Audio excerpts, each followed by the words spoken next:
దేశవ్యాప్తంగా మరోసారి గ్యాస్ ధరలు పెరిగిపోయాయి.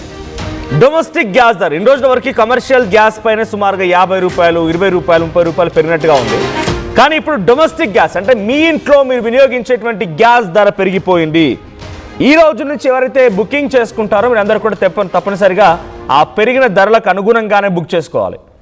ఇంట్లో వాడేటువంటి సిలిండర్ పైన ఈరోజు సుమారుగా 30 రూపాయల వరకు పెరిగింది. హైదరాబాద్లో 965 రూపాయలు ఉన్నటువంటి గ్యాస్ ధర ఈ రోజు నుంచి 994 వరకు చేరుకుంది. ఈ రోజు నుంచి ఎవరు బుక్ చేసుకున్నా ఈ డబ్బులు చెల్లించాల్సిందే. అయితే ఇవాళ నుంచి అమల్లోకి రాబోతున్న కొత్త ధరలు 3 నెలల గ్యాప్లో డొమెస్టిక్ సిలిండర్ పైన 2 సార్లు రేట్లు పెంచేశారు. మార్చిలో 60 రూపాయలు పెరిగింది, ఇప్పుడు 29 రూపాయలు పెరిగింది. వరుసగా గ్యాస్ ధరల పెంపైన కాంగ్రెస్ కూడా మండిపడుతోంది. ఇన్ఫ్లేషన్ మ్యాన్ మోదీ మరోసారి కోడా జులిపించారని ట్వీట్ చేసింది కాంగ్రెస్ పార్టీ. ప్రజల నుంచి దోచుకోవడం, అంబానీ అదానీల ఖజానాలు నింపడమే మోదీ ఫార్ములా అంటూ కాంగ్రెస్ ఆరోపిస్తోంది. సో కాంగ్రెస్ ట్వీట్ చూస్తున్నాం మనం. So inflation man Modi has cracked the whip again. Now the domestic gas cylinder has been made 29 rupees expensive. Modi's formula is clear. Extort from the public and fill the coffers of rich friends. సామాన్య ప్రజల నుంచి దోచుకొని అదానీ, అంబానీ లాంటి తన మిత్రులకి డబ్బులు మూట చెప్పడమే Modi formula. The inflation man. Inflation అంటే ఏంటి? అధిక ధరలు. పెట్రోల్ ప్రైజెస్ పెరగడం మూలంగా, డీజిల్ ప్రైజెస్ పెరగడం మూలంగా ఇప్పటికే నాకు తెలిసి బహుశా మీ ఇంట్లో నిత్యావసర సరుకుల ధరలు కూడా పెరిగిపోయి ఉంటాయి. ఆయిల్ పై ధరలు పెరిగిపోయాయి. ఆయిల్ ధరలు మనం వంట నూనె ధరలు పెరిగిపోయాయి. తర్వాత చాలా వరకు నిత్యావసర సరుకులకు సంబంధించిన విషయంలో పాల ప్యాకెట్లు, కొన్ని బ్రాండ్స్ ఆఫ్ మిల్క్ ప్యాకెట్స్ పైన కూడా ధరలు పెరిగాయి. ₹1 పెరిగినా పెరిగినట్టే అది. సో ఆ రకంగా ప్రతి వస్తువు మీద ఈ స్థాయిలో ధరలు పెరగడంతో ప్రజలు కూడా కొంత ఆందోళన వ్యక్తం చేస్తున్నారు. సో ఆర్టీవీ ఒక పోల్ కూడా కండక్ట్ చేసింది. సో వచ్చే ఎన్నికల్లో అంటే ఇంకా చాలా సమయం ఉంది, బట్ ఈ సిచ్యువేషన్స్ అన్ని చూస్తూ ఉంటే ప్రతిపక్షాలు కానీ ఇతర పార్టీలన్నీ కూడా మోదీ సర్కార్పై మండిపాటుకు గురవుతూ ఉంటే వచ్చే ఎన్నికల్లో మీరు మళ్ళీ మోదీకి ఓటేస్తారా? మీ అభిప్రాయం ఏంటి? ఆ పోల్లో పార్టిసిపేట్ చేయండి, కామెంట్ చేసే ప్రయత్నం చేయండి. సో విజువల్స్లో మనం చూడొచ్చు ఆ గ్యాస్ సంబంధించి ఆ కాంగ్రెస్ ట్వీట్ మనకు కనబడుతోంది. సో 29 రూపాయలు పెరిగింది. ప్రజెంట్ ఉన్న ధర 965 రూపాయల నుంచి 994 రూపాయల వరకు ప్రజెంట్ ధర పెరిగింది. సో ఈ ధర కొంత 29 రూపాయలు అనిపించవచ్చు, కానీ రెగ్యులర్గా నెలకొకటి చొప్పున వాడేటువంటి వాళ్ళకి ఎంత భారం పడుతుంది? లేదు, ఇంతటి స్థాయిలో ప్రతి వస్తువు పైన గ్యాస్ ధర పెరిగే అవకాశం ఉంది. ఇప్పటివరకు చాలా వరకు కూడా టిఫిన్ సెంటర్లలో, తర్వాత హోటల్స్లో ఇప్పటికే ధరలు పెరిగిపోయాయి. చాలా విపరీతమైన ధరలు పెరిగిపోయాయి. వారంతా కూడా టిఫిన్ ధరలు పెంచేశారు. నిత్యావసర ధరలు పెరుగుతూ ఉన్నాయి. సో తినలేని పరిస్థితి బయట హోటల్స్, రెస్టారెంట్స్లో కూడా. సో ఇంట్లో అయినా కనీసం వాటిని మనం ప్రిపేర్ చేసుకుందామన్నా కూడా ఆ రకంగానే ఆయిల్ ధరలు పెరిగిపోవడం, వెజిటేబుల్స్ ధరలు పెరిగిపోవడం. సో ఇవన్నీ కూడా వరుసగా ఒకదానిపై ఒకటి ప్రభావం. డెఫినెట్గా గ్యాస్ అండ్ ఆయిల్ ధరలు పెరిగిన తర్వాత దాని ప్రభావం అన్నిటి మీద ఉంటుంది. ప్రతి దాని మీద ఈ యొక్క సిచ్యువేషన్ ఉంటుంది. సో ఒకవేళ కనుక మీరెవరైనా మీ అభిప్రాయాన్ని వ్యక్తం చేయాలనుకుంటే ఒకసారి ఫోన్ లైన్స్ కూడా యాక్టివేట్ చేద్దాం. రైట్, ఒకసారి ఫోన్ లైన్స్ కూడా యాక్టివేట్ చేయండి పీసీఆర్. ఫోన్ లైన్స్లో కూడా మనం పబ్లిక్ ఒపీనియన్ తీసుకునే ప్రయత్నం చేద్దాం. సో మరోసారి బీజేపీ ప్రభుత్వం రావాలని ఎంతమంది కోరుకుంటున్నారు అని అంటే రైట్, ప్రజెంట్ ఉన్నటువంటి రెస్పాన్స్ ప్రకారంగా 70% మంది రావద్దు అని కోరుకుంటున్నాం, నో అంటున్నారు. సో తర్వాత కొన్ని కామెంట్స్ వచ్చాయి. సత్య నాయర్ అంట, సో ఎవడును తరమకుండానే దుష్టుడు పారిపోవును, fear not, I'm with you boy అంట. తర్వాత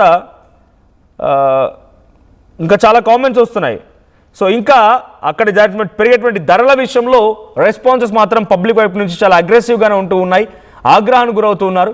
సో మా ప్రతినిధి మధు జాయిన్ అవుతున్నారు. మధు, సో ఇది రెండవసారి, గతంలో కూడా మార్చి నెలలో 60 రూపాయలు పెంచినటువంటి గవర్నమెంట్ ఇప్పుడు మరోసారి 29 రూపాయలు పెంచేసింది, అంటే హాఫ్ పెంచేసింది. ఆల్మోస్ట్ ఆల్ ఈ 1-2 మంత్స్లోనే 100 రూపాయల మేర పెరిగింది. సో ఈ పెరిగినటువంటి ధరలు ఎలా ఉండబోతున్నాయి, ఏంటి సిచ్యువేషన్? ఈ స్థాయిలో ధరలు పెరుగుతున్నాయంటే సామాన్యుడి పరిస్థితి ఏంటి?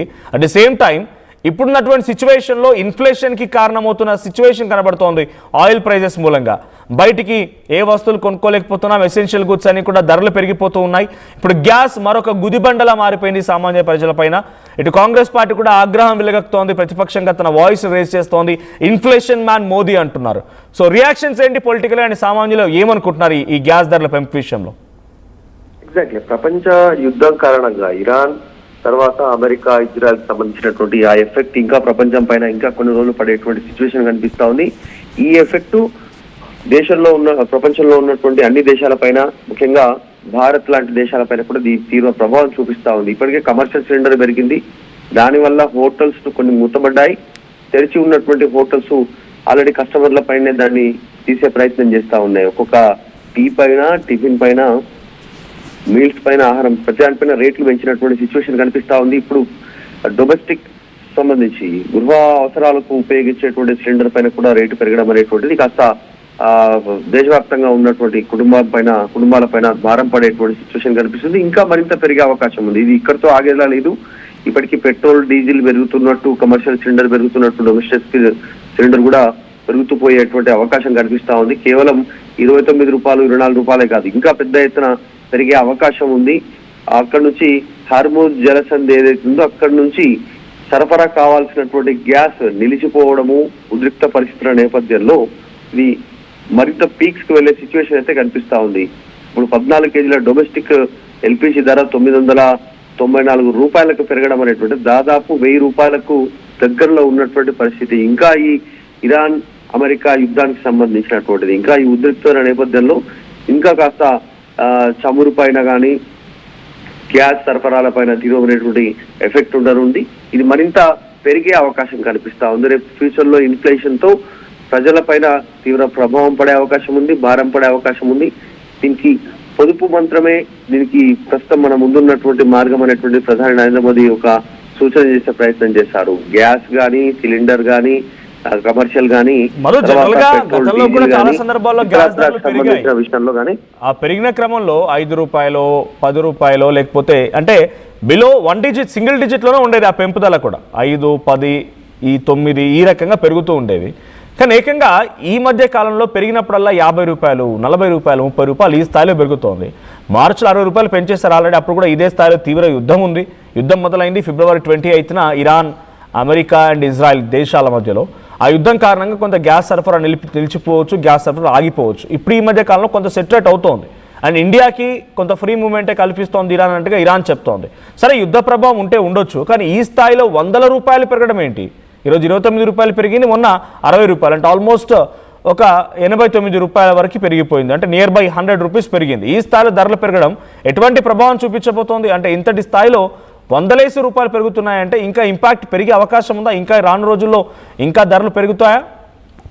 వాస్తవంగా అయితే మిగతా ప్రపంచ దేశాలన్నీ కూడా అతలాకుతలం అవుతున్నటువంటి సిచ్యువేషన్ ఉంది. కొన్ని దగ్గర ఆల్రెడీ ఫ్యూయల్ లాక్డౌన్ ప్రకటించారు, కొన్ని దగ్గర ఈవెన్ ఆడ్ నెంబర్స్ అనౌన్స్మెంట్ చేశారు, కొన్ని దగ్గర వర్క్ ఫ్రమ్ హోమ్ ప్రకటించడం చేశారు, కొన్ని చోట్ల అయితే వర్క్ హాలిడేస్ ఇచ్చినటువంటి సిచ్యువేషన్ కొన్ని దేశాల్లో ఈ రకంగా కొనసాగుతా ఉంది. అక్కడ ఉన్నటువంటి జనాభా చాలా తక్కువ జనాభా అయినప్పటికీ కూడా ఆ పరిస్థితులు క్రియేట్ అయ్యాయి. భారతదేశంలో 140 కోట్లకు పైగా తొనికిసలాడుతున్న జనాభా ఉన్నప్పటికీ కూడా మిగతా దేశాలతో ఉన్నటువంటి సత్సంబంధాలతో ఇప్పటివరకు కాస్త అట్లాంటి ఇంకా పూర్తి స్థాయిలో అంటే ఫ్యూయల్ లాక్డౌన్ విధించేటువంటి పరిస్థితి భారతదేశం లాంటి దేశంలో రాలేదు.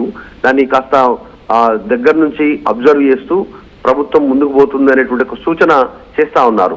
మరి ప్రతిపక్షాల నుంచి విమర్శలు మాత్రం తీవ్ర స్థాయిలో ఉన్నాయి. ఆ దేశాలతో యుద్ధం కారణంగా ప్రజలపైన భారం పడతా ఉంది, ప్రభుత్వం పెంచుతూ పోతా ఉంది. ఇది ఎంత మాత్రం కరెక్ట్ కాదు, దీన్ని అడ్డుకోవాలి, ఇంత పెంచొద్దు అనేటువంటి డిమాండ్ చేస్తా ఉన్నారు. నష్టం ఏదో ప్రభుత్వమే భరించాలి, ప్రభుత్వం ప్రజలపైన భారం వేయొద్దు అనేటువంటి డిమాండ్ చేస్తా ఉన్నారు చూస్తున్నటువంటి సందర్భం. కానీ ప్రపంచ దేశం, ఒక్క భారతదేశం కాదు, ప్రపంచ దేశాలన్నీ కూడా అతలాకుతలం అవుతున్నాయి యుద్ధం కారణంగా. కాబట్టి దీన్ని తప్పని పరిస్థితులు క్రియేట్ అవుతా ఉన్నాయి అనేటువంటి ఒక అభిప్రాయాన్ని బీజేపీ నాయకులు వీళ్ళంతా వ్యక్తం చేస్తా ఉన్నారు. కాకపోతే ఫ్యూచర్ లో ఈ రేట్లు మరింత పెరిగే అవకాశం ఉంది. ఇప్పటికే పెట్రోల్ 115, 116 రూపాయలకు రీచ్ అయినటువంటి పరిస్థితి లీటర్. అది లాస్ట్ కు చివరికి ఇంకొక సంవత్సరం వరకు 150 రూపాయల వరకు రీచ్ అయ్యే అవకాశం ఉందనేటువంటిది కూడా అంచనా వేస్తా ఉన్నారు ఆర్థిక నిపుణులు. తర్వాత కమర్షియల్ సిలిండర్ మరింత హైప్ పెరిగేటువంటి అవకాశం ఉంది. At the same time LPG domestic cylinder కూడా మరింత పెరిగేటువంటి సిచ్యువేషన్, పేదల పైన, సామాన్యుల పైన భారం పడే అవకాశమే ఉంది ఫ్యూచర్ లో కూడా. దీనికి ప్రత్యామ్నాయ మార్గాలను ఎంచుకోవడం పైనే ఉంది అనేటువంటి ఆలోచన చేస్తా ఉన్నారంటే విద్యుత్తుకు సంబంధించినటువంటి ఎలక్ట్రిక్ స్టవ్లను ఉపయోగించడం కానీ, తర్వాత ఎలక్ట్రిక్ వాహనాలను ఉపయోగించడము, వర్క్ ఫ్రమ్ హోమ్ పైన దృష్టి పెట్టడము, ప్రయాణాలను తగ్గించుకునేటువంటి దృష్టి పెట్టడం, ఇట్లాంటి వాటిపైన దృష్టి పెట్టాలనేటువంటి ప్రభుత్వం సూచన చేస్తా ఉంది. Right, thank you Madhu. So present ఈ రోజు 29 రూపాయల వరకు పెరిగింది. గతంలో మార్చి నెలలో 60 రూపాయలు. మొత్తంగా ఈ రోజు ధర 994 రూపాయలుగా ఉంది, ఆల్మోస్ట్ 1000 రూపాయలు. ఇక నాకు తెలిసి ఈ 994 రూపాయలతో పాటుగా డెలివరీ ఛార్జెస్ అని చెప్పి ఇంటి వరకు వచ్చినందుకు కానీ మరొక 30 నుంచి 100 రూపాయలు వసూలు చేస్తారు ఎక్కడ ఉంటుంది డిస్టెన్స్. సో అంత కాస్త 1000 రూపాయలు దాటిపోతుంది ఈజీగా. 1000 రూపాయలు దాటింది సిలిండర్ ధర అని అంటే ఎంతటి ప్రభావం ఉందో అర్థం చేసుకోండి పబ్లిక్ పైన, ఎటువంటి ఇన్ఫ్లేషన్ స్టార్ట్ అయిందో అర్థం చేసుకోండి. ఇన్ఫ్లేషన్ అనేది ఒక్క రోజులోనో లేకపోతే ఒక గంటలోనో వచ్చేది కాదు. ఈ ధరలు పెరిగిన తర్వాత దీనికి ఆటోమేటిక్గా అనుగుణంగా ఉన్నటువంటి ప్రతి ధర పెరుగుతూనే ఉంటుంది. గతంలోనే డొమెస్టిక్ అంటే గతంలోనే కమర్షియల్ యూసేజ్ కోసం వాడేటువంటి ఆ సిలిండర్ల పైన చాలా విపరీతంగా ధరలు పెరిగిపోయి ఆల్మోస్ట్ ఒక 100 రూపాయలకు పైబడే పెరిగింది. సో కొంచెంగా గతంలో కూడా అంటే ఫస్ట్ ఎట్లా స్టార్ట్ అవుతుందంటే వీళ్ళ ప్రభుత్వాల యొక్క తీరు కానీ, గ్యాస్ ఏజెన్సీలు కానీ, లేకపోతే ఆయిల్ కంపెనీస్ కానీ ఫస్ట్గా గతంలో డీజిల్ ధర పెంచేసి 25 రూపాయలు కేవలం ఇండస్ట్రియల్ యూసేజ్ కోసం వాడేటువంటి ఆయిల్లో, ఇండస్ట్రియల్ యూసేజ్ కోసం వాడేటువంటి ఆయిల్లో 25 రూపాయలు పెంచిన ప్రభుత్వం ఆ తర్వాత మెల్లిగా ఏం చేసింది, మేము సామాన్యుల పైన భారం పడనివ్వకుండా అడ్డుకుంటున్నాం, 4 ఏళ్లుగా విపరీతంగా ప్రయత్నం చేస్తూ సామాన్యులని కాపాడుకుంటున్నామని చెప్పేటువంటి మాటల్ని ఎన్నికల సందర్భంలో 5 రాష్ట్రాల ఎన్నికల సందర్భంలో చెప్పుకొచ్చే ప్రయత్నం చేసింది. ఆ తర్వాత అమాంతంగా ఎన్నికలు అయిపోయిన వారం రోజుల్లోనే పెట్రోల్ డీజిల్ ధరలపైన సుమారుగా నియర్ బై 9 నుంచి 10 రూపాయలు పెరిగింది, ఆల్మోస్ట్ నియర్ బై 9 రూపాయలు పెరిగింది. సో సామాన్యులపై భారం పడకుండా అడ్డుకున్నటువంటి ఆ మాటలు సడన్గా ఎందుకు మళ్ళీ ఆ మాట వెనక్కి తీసుకున్నారు, సామాన్యులపై భారం పడే విధంగా 9 రూపాయలు అనౌన్స్ చేశారు. ఆ తర్వాత ఇప్పుడు డొమెస్టిక్ గ్యాస్ సిలిండర్ ధరపై ఈ రోజు పెరిగింది, కానీ కమర్షియల్ గ్యాస్ సిలిండర్ ధర పైన ఆ రేటు ఆల్మోస్ట్ ఒక 1 మంత్ బ్యాకే విపరీతంగా పెరిగింది. అప్పుడు 1000 రూపాయలు 1500 దాటింది. నాకు కామెంట్లో చూశాను ఒకటి, ఆయన ఒక గ్యాస్ సిలిండర్ ధర ఎంత పెట్టుకున్నాడట అంటే 2200 పెట్టుకున్నాడంట బ్లాక్లో. సత్యానాయర్ 2200కి నేను కొన్నాను గ్యాస్ సిలిండర్ అని చెప్తున్నమాట. 2200 అంటే బ్లాక్లో ఏ స్థాయిలో ఉందో అర్థమవుతోంది. సో నార్మల్గానే ఈ స్థాయిలో ధరలు బరుకుతున్నాయంటే ఇంకా వీటిని బ్లాకుల్లో విక్రయించడాలు, బ్లాకుల్లో అమ్మడాలు ఇవన్నీ కూడా ఇంకా మరింత ఆందోళన గురి చేస్తున్నాయి. సో దాదాపుగా 1000 రూపాయలు దాటినటువంటి గ్యాస్ సిలిండర్ ధర డెఫినెట్గా పబ్లిక్ పైన చాలా భారం పడే అవకాశం ఉంది.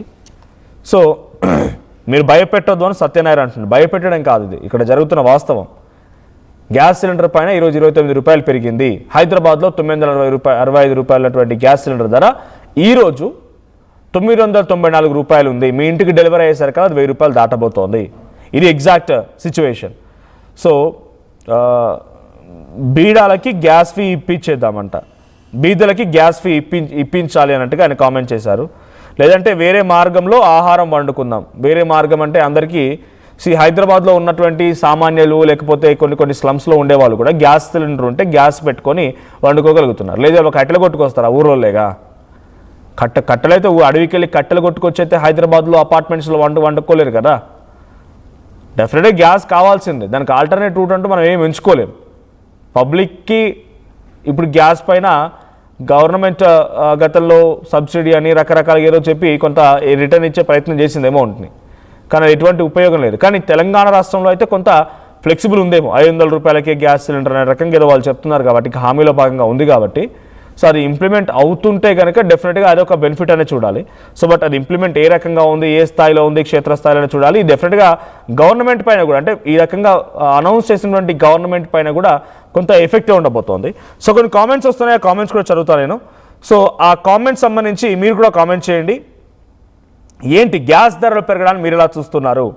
సో గ్యాస్ ధరలు పెరిగేటువంటి విషయం పైన మీ అభిప్రాయం ఏంటి? సో ఒక్కసారి కామెంట్ చేయండి. సో ప్రజెంట్ ఆ ట్వీట్ కూడా చూడొచ్చు, కాంగ్రెస్ పార్టీ చేసినటువంటి ట్వీట్. సో ఆ ట్వీట్లో మీరు చూడొచ్చు, ఆ ట్వీట్లో ఇన్ఫ్లేషన్ మ్యాన్ మోడీ అని చెప్పి ఫస్ట్ లైన్ కనబడుతోంది. సో ఇక్కడ తెలంగాణలో కూడా 500 రూపీస్ 500 రూపాయలకి గ్యాస్ సిలిండర్ అనే అంశం ఇంప్లిమెంట్ అవుతోంది కాబట్టి 500 రూపాయల గ్యాస్ సిలిండర్ విషయం కొంత తెలంగాణ ప్రభుత్వం పైన భారం పడే అవకాశం ఉంది. మనం 500 రూపాయలు పెడుతున్నామనంటే గవర్నమెంట్ వైపు నుంచి 494 రూపాయలు గవర్నమెంట్ చెల్లించాల్సి ఉంటుంది. సో ఇప్పుడు ఈ ప్రభుత్వం పైన కొంత భారం పడే అవకాశం ఉంది. నాకు తెలిసి ఈ ప్రభుత్వాలు కూడా కొంత ఆలోచించి ఇంకేదో నిర్ణయం తీసుకుంటారా, లేకపోతే ఇక్కడ స్కేర్సిటీ అంటే పబ్లిక్కి మనం అవైలబిలిటీ తక్కువగా చూపించామనుకోండి, పబ్లిక్ వాడకం తగ్గిస్తారు. వాడకం తగ్గించడంతో ఆల్టర్నేట్ రూట్స్ ఎత్తుక్కుంటారు. సో వాడకం తగ్గించినప్పుడు ఆటోమేటిక్గా ప్రభుత్వం పైన కూడా భారం తగ్గుతుంది. ఇటువంటి ఏమైనా కొత్త జెండాతో ముందుకెళ్తారా, లేదు ఎప్పట్లాగే అవైలబిలిటీని క్రియేట్ చేయగలుగుతారనేది చూడాలి. సో మీకేమనిపిస్తోంది, ఈ స్థాయిలో గ్యాస్ ధరలు పెరగడానికి మీరు ఎలా చూస్తున్నారు? మీరు గత జనవరి 2026 జనవరి నుంచి మొదలుకుంటే ఇప్పటి వరకు ఏ రకంగా ధరలు పెరిగాయి, ఇన్ఫ్లేషన్ స్టార్ట్ అయిందని అనుకుంటున్నారా? ఒకసారి మీ ఫైనాన్షియల్ సిచ్యువేషన్లో ఎటువంటి మార్పులు వచ్చాయి, దేనిపైన ఎక్కువగా స్పెండ్ చేయాల్సి వస్తుంది, కామెంట్ చేయండి. రైట్,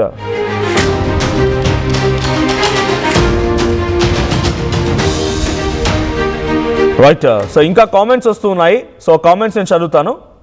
సో అక్షయ ఆహారం ఇచ్చేందుకు దేవుడు లేచను అటు సత్యనారాయణ కామెంట్ చేస్తున్నారు. తర్వాత రణస్థలి అంట, new cockroach party focus in gas cylinder hikes, please resign Hardeep Singh puri. So right, ఆయన కాక్రోచ్ పార్టీ ఫోకస్ చేయాలి గ్యాస్ సిలిండర్ ధరల మీద. సో వెంటనే హర్దీప్ సింగ్ పూరి, ఆయన రిలేటెడ్ టు ఆయిల్ అండ్ దీనికి సంబంధించిన మినిస్ట్రీ, సో ఆయన వెంటనే రిజైన్ చేయాలని చెప్పి డిమాండ్ చేయాలని చెప్పి అంటున్నారు. తర్వాత సయ్యద్ బషీర్ అంట, Modi unfit for PM post అని ఇలాంటి కామెంట్స్ వస్తూ ఉన్నాయి. సో ఇంకా కంటిన్యూస్గా why Shivakumar, why are you canvassing wrongly, it is increase as per situations మాకు కూడా తెలుసు, అందరికీ సిచ్యువేషన్స్ తెలుసు.